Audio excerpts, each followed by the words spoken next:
Good evening बच्चों।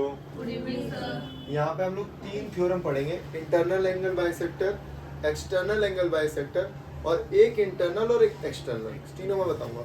मैंने इसकी ट्रिक वाली वीडियो बना रखी है, बहुत आसान है। अब इंटरनल एंगल बाइसेक्टर क्या होते हैं और मैं प्रूफ क्या करना चाहता हूँ, ध्यान से देखना। मैं प्रूफ क्या करना चाहता हूँ कि अगर मैं एंगल ए को बाइसेक्ट कर रहा हूँ 2 पार्ट्स में, ये इक्वल पार्ट्स में मैंने इसको डिवाइड कर दिया, और एंगल सी को भी मैंने बाइसेक्ट किया और ये दोनों यहाँ पे टकराए, तो एंगल जो ओ होगा वो होगा 90 प्लस एंगल ए बाय 2।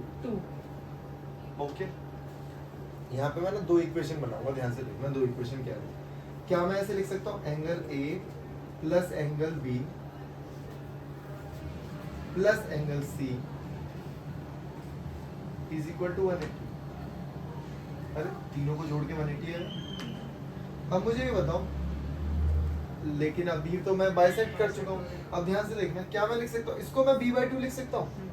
अरे ये वाला एंगल, क्या ये वाला एंगल b/2 है और ये वाला एंगल c/2 है, तो मैं लिखूंगा b/2 plus c/2 plus o is equal to 180। ठीक है, अब ध्यान से देखना, b/2 plus c/2 bye 2, LCM ले लिया। नहीं, मैंने यहीं पे एलसीएम लिया। अब यहाँ पे ध्यान से देखो, इस ए को मैं उधर भेज रहा हूँ, और भी तरीके बताऊंगा मैं इसको। क्या कर रहा हूँ मैं, ए को उधर भेज दे रहा हूँ, तो एंगल ए, यहाँ पे कोई दिक्कत नहीं। मैंने देखा b/c मुझे, b प्लस सी मुझे पता है, क्या पता है, 180 माइनस ए। तो आप b और c की जगह लिख दो सीधे 180 माइनस ए बाय 2 प्लस। ठीक है, अब एक काम करेंगे, इस बाय 2 को अलग अलग कर दो, मतलब 180 बाय 2 a बाय 2 और o। और थोड़ा सा दिमाग लगाना, ये कितना हो गया 90 को उधर भेजना, क्या बचेगा 90, और a बाय 2 को भी उधर भेज दो, 90 प्लस a बाय 2 हो गई प्रूफ। तो आपको कुछ नहीं करना होता। कॉम्पिटिटिव एग्जाम में जब आता है बोलते हैं a जो है वो 54 दे रखा है, ए जो है वो 54 है, एंगल ओ बताना है, कुछ नहीं करना। यहाँ पे रखो 54 का आधा 27, 90 में 27 जोड़ दो, 117 आंसर आ गया, 117 ही आएगा। ठीक, ये तो हो गया कौन सा, इंटरनल एंगल बाइसेक्टर। ऐसे ही होगा एक्सटर्नल एंगल बाइसेक्टर। ठीक है सर, एक वो भी तो। अब हम पढ़ रहे हैं एक्सटर्नल एंगल बाइसेक्टर थ्योरम। अब देखो, मैंने ABC था ना, नॉर्मली ABC था जो जैसे ट्रायंगल मैंने बनाया था, मैंने इसको एक्सटेंड किया और इसको भी मैंने एक्सटेंड किया। एक्सटेंड करने के बाद ये मेरे पास एक एंगल है जो कि है एक्सटर्नल एंगल। अब इसको मैं बाइसेक्ट करूंगा तो ये लो बाइसेक्ट हो गया, तो ये कहीं ना कहीं टकराएंगे। अब इसको मैंने नाम दिया एंगल O। एंगल O जो होगा वो होगा 90 minus a by 2, 90 minus a by 2 करना वही है सेम, ध्यान से देखना। अब एक बात बताओ, ये एंगल B था, अगर मैं बोलूं पूरा बाहर वाला एंगल निकालना, अगर मैं बोलूं पूरा बाहर वाला एंगल निकालना, तो क्या 180 माइनस B नहीं हो जाएगा, पूरा बाहर वाला, दिमाग लगाओ, है ना। और अगर मैं बोलूं सिर्फ मुझे ये वाला एंगल चाहिए, तो वो उसका आधा हो जाएगा 180 minus half bye 2।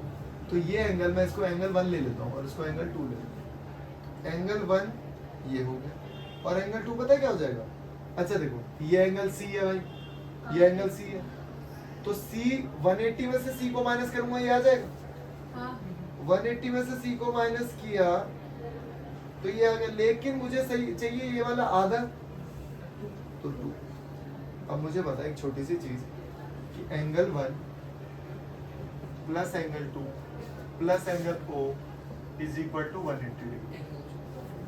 Angle sum property दोनों को लिख दूंगा वहां पे, यहाँ लिखूंगा 180 minus angle B by 2, 180 minus angle BC by 2 plus O is equal to 180। ठीक है, अब अलग अलग कर लेंगे, तो ये कितना हो गया 90 minus B by 2 plus 90 minus c by 2। Plus करके 180 रहेगा, 180 से 180 से 180 कट गया, ये 180 है और ये भी 180 है, तो क्या बचा minus minus b angle by B 2 two minus minus angle C by two plus o बराबर 0। इन दोनों को उधर भेज दो, इन दोनों वैल्यू को उधर भेज दो, तो एंगल o कितना हो जाएगा हमारा b/2 plus c b by 2 plus c by 2। और हमें पता है हम पहले ही ये कर चुके, क्या कर चुके हैं बताओ कि बेटा एक इक्वेशन मैंने यहाँ पे लिखी, angle a plus angle b plus angle c is equal to 180। क्या b प्लस c को मैं क्या लिख सकता हूँ, बोलो 180 माइनस a बाई 2, एंगल हो गया 90 माइनस a बाई 2। ठीक है, और ये मैं और भी तरीके से कराऊंगा, मतलब ये नहीं है कि एक तरीका, ये एक तरीका तो मतलब मेरे दिमाग में स्किप कर गया, दिमाग में आ गया तो मैंने कर दिया, कोई टफ क्वेश्चन नहीं है, बहुत इजी है। ठीक है, बस चीज़ों को रिलेट करना है कि कहाँ से उठा के कहाँ फेंकना है। मैं अगर दोबारा कराऊंगा ना मिटा के, तो हो सकता है मैं किसी और तरीके से कराऊँ ये क्वेश्चन, तो मैं खुद अपने तरीके डेवलप करने होंगे, और वो कैसे होंगे जब आपका बेसिक मजबूत होगा, धीरे धीरे मैथ्स लगाते चलो अपने आप तेज हो जाएगी। ठीक है, अब एक और है, यहाँ पे मैंने एक ट्रायंगल बनाया भाई, यहाँ पे मैंने एक ट्रायंगल बनाया, angle A angle B angle C. यहाँ पे देखना, अगर मैं इस लाइन को बढ़ा दूं तो ये एंगल सी का एक्सटर्नल हो गया, हाँ एंगल सी का एक्सटर्नल, इसको मैं बाइसेक्ट कर रहा हूँ, ये लो मैंने कर दिया बाइसेक्ट, और यहाँ पे एंगल बी को बाइसेक्ट करा मैंने, एंगल बी बाइसेक्ट हुआ और यहाँ पे एंगल सी बाइसेक्ट हुआ, लेकिन एक्सटर्नली। दोबारा सुनो, एक इंटरनल है और दूसरा एक्सटर्नल है। ये ना अब ये एक्सरसाइज में से हटा दिया, 6.4 हुआ करती थी या 3 हुआ करती थी, उसके अंदर ही एक्सरसाइज में लास्ट क्वेश्चन है पुरानी बुक में, अब शायद नई बुक में नहीं है। तो इसका एंगल ओ जो होता है ना, एंगल ओ जो होता है वो एंगल a बाई 2 होता है हमेशा, हाफ। एंगल क्या होता है, हाफ। बहुत आसान क्वेश्चन है। ठीक है, ये मैं आपको होमवर्क के लिए दे रहा हूँ, आप खुद करोगे। ठीक है, ओके।